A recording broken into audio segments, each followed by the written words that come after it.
It's time for Declare Your Independence with Ernest Hancock.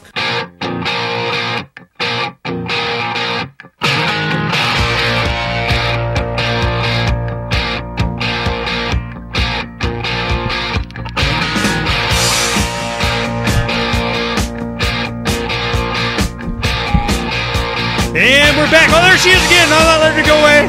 Nope. No, she's on camera. No, she's coming back. We are, having a good time. The last day putting the magazine together. I mean, it's hectic, man. I tell you, this is one thing that a lot of people. Yeah, Ernie's just what? I'm busy all day, every day, and then all of a sudden there's just a bunch of other stuff just gets dumped in. And so, and the quartzite thing is amping up.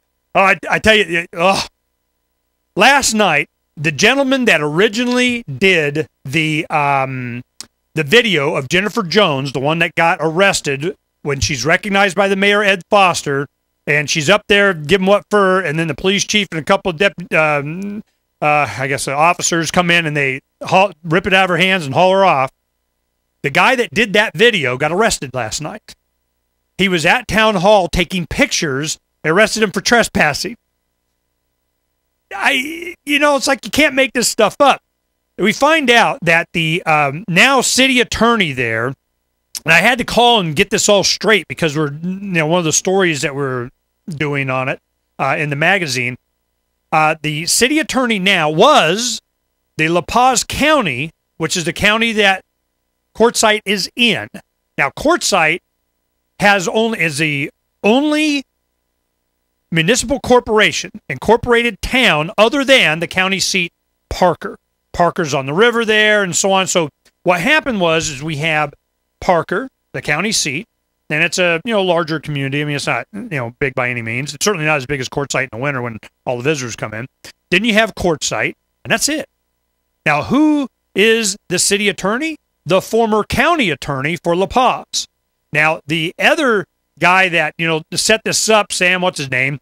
City attorney goes in, sets up all the whatever, and gets his little investor guys and the land and all this kind of, and boom.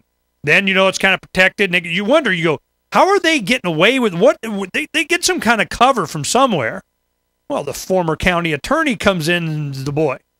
Now, he went to Apache County up in like Page, Arizona or something in the northeastern part of the state, and he left under nefarious cloud. And so it's just, wow. Now, Tuesday, there was the recall election of Ed Foster. One of the city councilmen resigned to run against him that was part of the inside crowd. Now, he lost by like 60 votes. Now, he won at the polling station. Ed Foster won at the polling station, but the early ballots, the mail-in paper, they said whatever, but the other guy had 60 votes. So we're going, okay. And I'm like, neon flashing. I talked to Ed this morning, checking on some facts, and he goes, yeah, I knew this call was coming. Because I told him, I said, it's going to be the early balloting. I mean, they're going to, I've been through this before. So he goes, all right, I knew you were going to be the I told you so thing. But he and a group of the individuals, as they gather more and more information, the next election is March. So they're going to take all of this opportunity to get everybody all educated on what's going on. And March, here we go. Now, during the winter months of the campaign, all the people are coming back.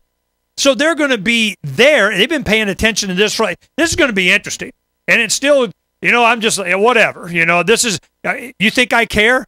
I've been following this for 15 years. You think I care about another 6 months? I'm like, you guys just keep going, man. It's all education. So it just keeps getting better and better and better. We're going to be around covering it for y'all just because.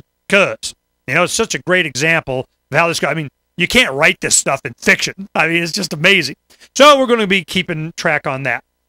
Yeah, videographer got arrested last night. Oh, yeah, trespassing. Taking pictures, Okay.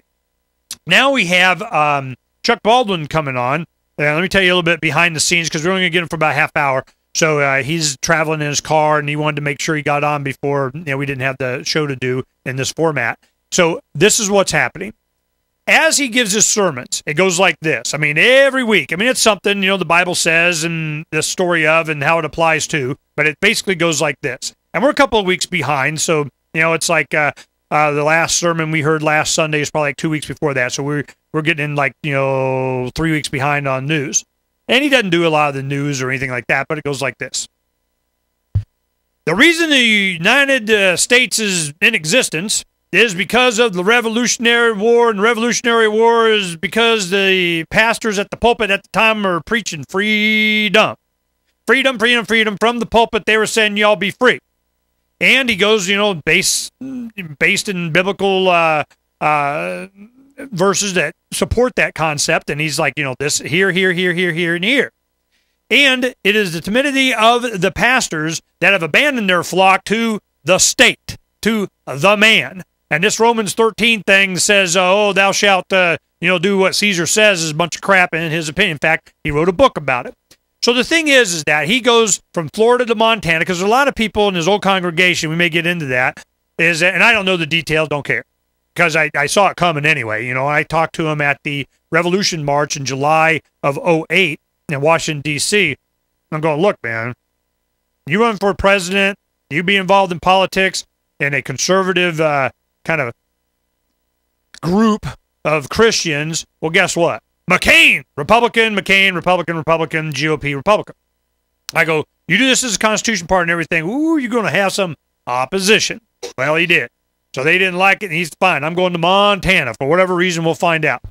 Goes to Montana, and then immediately it's like, we got to take a stand somewhere against the man, and we're going to do it right here in Flathead Valley, here in Montana. Well, some people went with him. People are joining them. Other people are watching them on the internet, doing the same thing that we are, having little services in their living room kind of deal. So what happens? Here's Chuck Baldwin saying he's willing to, I'm not even sure if he's actually said it. I mean, you have all these stories and everything. He kind of, sort of, maybe kind of didn't say no, that he's going to run for governor of Montana and stand up against the man. So what happens? Here comes the Southern Poverty Law Center. The white supremacist people over here, they're bad and evil. And and Chuck Baldwin. Kind of like they're the same thing. They just got to get them in the same story. I know the tactic they use. I've been around this. Oh, yeah. And who do they have on their Patriot watch list? Ron Paul, Chuck Baldwin. And I'm like, that Heidi Byrick. I just go, Heidi, is the director of special projects, the Southern Poverty Law Center, been on the show a few times. And I go, hey, how come I can't get on there? I mean, how much I got to do, man? You tell me what I got to do, I'll do it. So anyway, so she's just not, I'm not Second Amendment enough. Second Amendment is for everyone. We've had since the 94. Then we have the Lovolution. They put Dr. Paul on there, but not the Lovolution, logo guy. Okay. They put the owner of one of the networks that I was on there, Stat Miller, with a Republic Radio broadcasting. Republic Broadcasting, he's on, but I'm not. They put Stuart Rhodes on, Sheriff Mack, Catherine Bleich. All these people have either been to, on the show, spoken at the Freedom Summit. I co-emceed the Revolution March with Gary. I mean, it goes on and on. Bob Schultz. I actually went to Jekyll Island. These guys get on, I don't. And I'm like, wow. What's the criteria? You can't get it from them. It's how they can, if you say anything about directly in opposition to the government. I guess I'm not opposition enough, or in a different way.